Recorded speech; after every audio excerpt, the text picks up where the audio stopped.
اس سے دیکھو قرآن کریم دل کی بیماریوں کا سب سے بڑا نسخہ ہے، سب سے بڑا نسخہ۔ جیسے حکیم صاحب نسخہ دیتے ہیں نا، ایسے کہتے قرآن کریم دل کی بیماریوں کا سب سے بڑا نسخہ ہے۔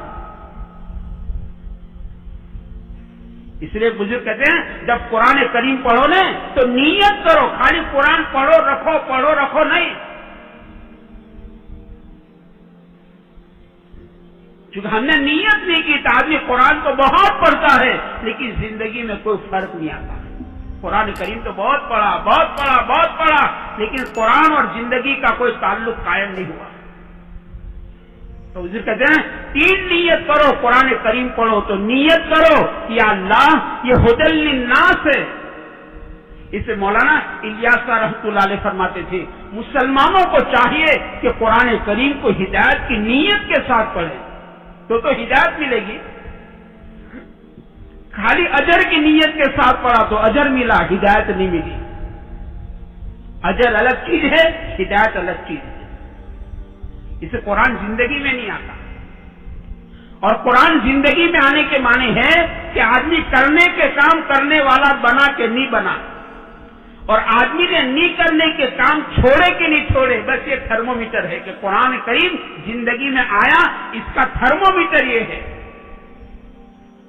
اسے قرآن کریم میں اللہ پاک نے 2 جات کے عوامر دیے ہیں، 2 جات۔ قرآن کریم یہ قانون زندگی ہے، زندگی کا بندھارن ہے۔ قرآن کریم ہمارے سارے مسائل کا حل ہے، قرآن کریم یہ زندگی کا بندھارن ہے۔ کرنے کے کام آپ کو قرآن کریم میں ملیں گے، یہ کرو، یہ کرو، یہ کرو، یہ مت کرو، یہ مت کرو، یہ مت کرو، غیبت مت کرو، تجسس مت کرو، بدگمانی مت کرو، دھوکہ مت دو، ماں باپ کا دل مت دکھاؤ، مت کرو، یہ کرنے کے کام نہیں۔ لوگوں کے راستے کو تنگ مت کرو،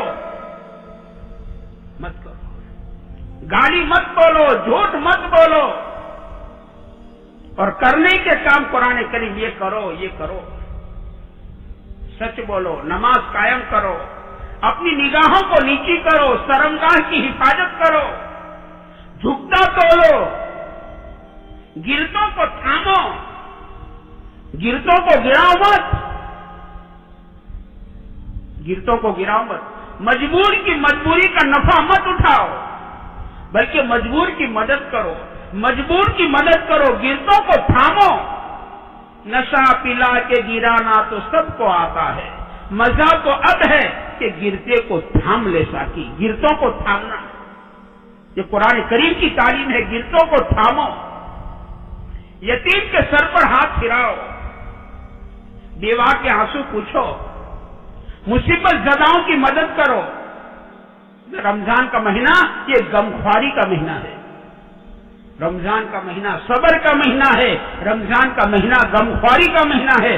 حضرت نظام الدین اولیاء رحمۃ اللہ علیہ فرماتے ہیں کہ قیامت کے بازار میں اللہ تعالیٰ جو ہائی مارکیٹ، جس کو ہائی مارکیٹ کہتے ہیں، سب سے اونچا بھاؤ جو اللہ تعالیٰ دیں گے وہ غمخواری کا دیں گے، کہ اللہ کی مخلوق کے ساتھ غمخواری کا معاملہ کیا تھا، یتیموں کو یاد کیا تھا، غریبوں کو یاد کیا تھا، مصیبت زداؤں کو یاد کیا تھا۔ افطاری کے دسترخوان پر کسی بیوہ کے دسترخوان کو یاد کیا تھا، کہیں ایسا نہ ہو میرا افطاری کا دسترخوان سجا ہوا ہے اور کسی بیوہ کسی یتیم کا افطاری کا دسترخوان خالی ہو، کہیں ایسا نہ ہو۔ غمخواری کا معاملہ حضرت فرماتے نظام الدین اولیاء رحمۃ اللہ علیہ سب سے اونچا بھاؤ جو اللہ تعالیٰ دیں گے وہ غمخواری کا دیں گے، کہ اللہ کی مخلوق کے ساتھ غمخواری کا معاملہ ہے، غمخوار بڑھو، غمخوار۔ رمضان کا مہینہ کہتے ہیں غمخواری کا مہینہ ہے، یہ صبر کا، یہ کرو، یہ کرنے کے کام ہے، صبر کرو۔ اور صبر کی 2 قسم ہے، ایک تو تکلیف پر صبر کرنا، ہائے وہ میں مت کرو، رونے مت رو، صبر کرو۔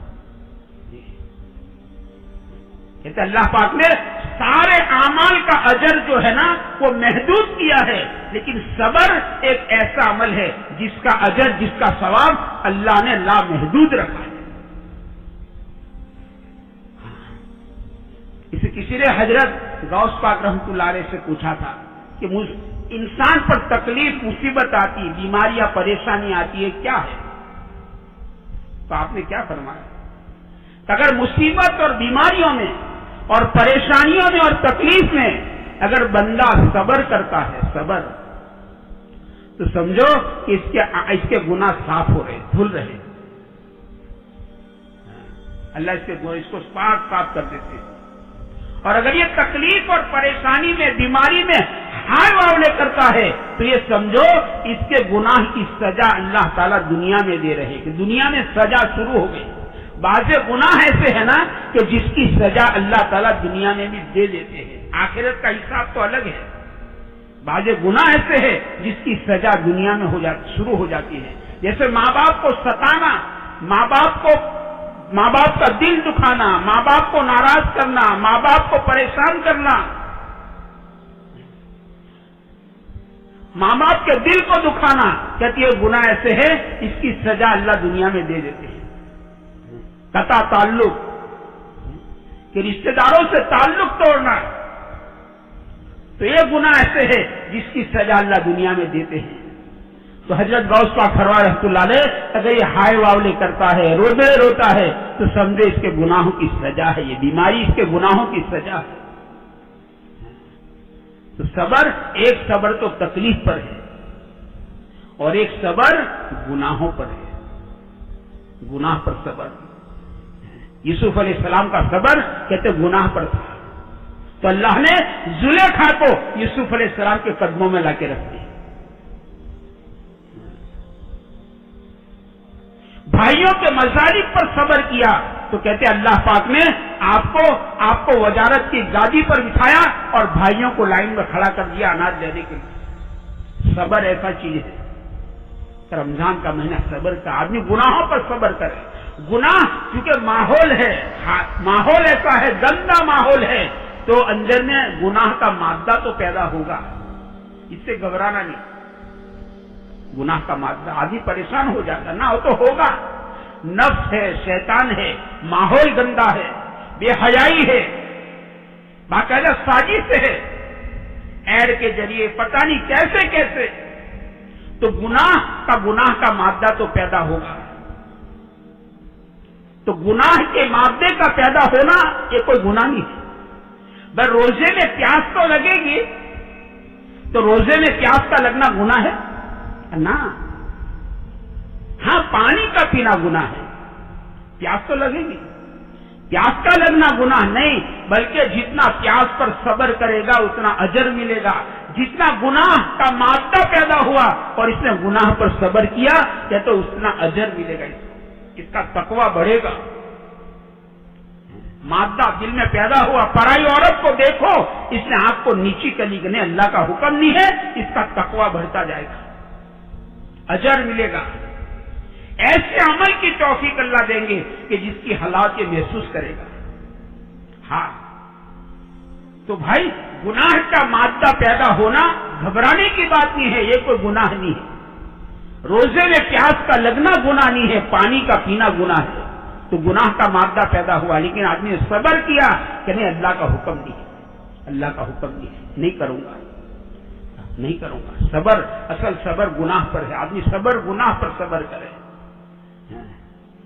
اور تکلیف پر صبر کرے. رمضان کا مہینہ صبر کا مہینہ ہے. رمضان کا مہینہ یہ غمخواری کا مہینہ ہے. تو میں عرض کرتا تھا کہ قرآن کریم نے حکم دیا ہے کہ یہ کرو، یہ کرنے کے کام ہے. تو بھائی قرآن کریم زندگی میں آیا، اس کا تھرمومیٹر ہے. آدمی کرنے کے کام کتنے کرتا، نہیں کرنے کے کام اس نے چھوڑے نہیں چھوڑے. تو قرآن کریم زندگی میں آیا، یہ اس کی علامت ہے. تو وہ بزرگ فرماتے ہیں 3 نیت کر کے قرآن کریم پڑھو. ایک نیت ہدایت کی کرو کہ یا اللہ، یہ آپ کا پاک کلام ہدی للناس ہے، میرے حصے کی ہدایت ہے، مجھے ہدایت کاملہ عطا فرما. یا اللہ میرے دل کے زنگ کو صاف کر دے. کا دلوں کو بھی زنگ لگتا ہے، کہ حضور اس کی صفائی کی صورت کا موت کی یاد، اپنی موت کو یاد کرو. اور قرآن کریم دل صاف کا دل کی صفائی کی نیت سے قرآن پڑھو اور اجر کی نیت سے قرآن پڑھو. اور یہ دل کی بیماری کا بہت بڑا نسخہ ہے، اس کو اللہ سے مانگو. اسے اللہ پاک نے اسے قرآن کریم کا نزول رمضان میں کیا ہے. اس لیے اللہ کرے ہمارا رمضان کا مہینہ وصول ہو جائے، گزر نہ جائے، ورنہ گزر جائے گا. ہم پھر کہتے رہتے ہیں جب عید کا چاند دیکھتے ہیں ہماری زبان پر یہ بات آتی ہے کہ رمضان بہت جلدی چلے گئے، رمضان بہت جلدی چلے گئے. اور واقعی میرے بھائیوں 22 دن گزر گئے. ایمانداری سے بتاؤ ہمیں پتہ نہیں چلا. ایسے باقی کے 7 دن گزر جائیں گے، پتہ نہیں چلے گا، اور عید کا چاند ہم دیکھ لیں گے، پتہ نہیں آئندہ رمضان نصیب ہوتا نہیں ہوتا ہے. بہت سارے ہمارے رشتے دار اور ہمارے دوست احباب گزشتہ رمضان میں افطاری کے دسترخوان پر ہمارے ساتھ تھے، تراویح کی صف میں ہمارے ساتھ تھے. ان میں کے بہت سارے آج اللہ کو پیارے ہو چکے ہیں. پتہ نہیں میرے بھائیوں آئندہ رمضان ہمیں نصیب ہوتا نہیں ہوتا ہے. اسے بہت توجہ کی ضرورت ہے کہ رمضان کا مہینہ یوں ہی گزر نہ جائے، بلکہ اس ماہ مبارک کو میرے دوستوں وصول کیا جائے.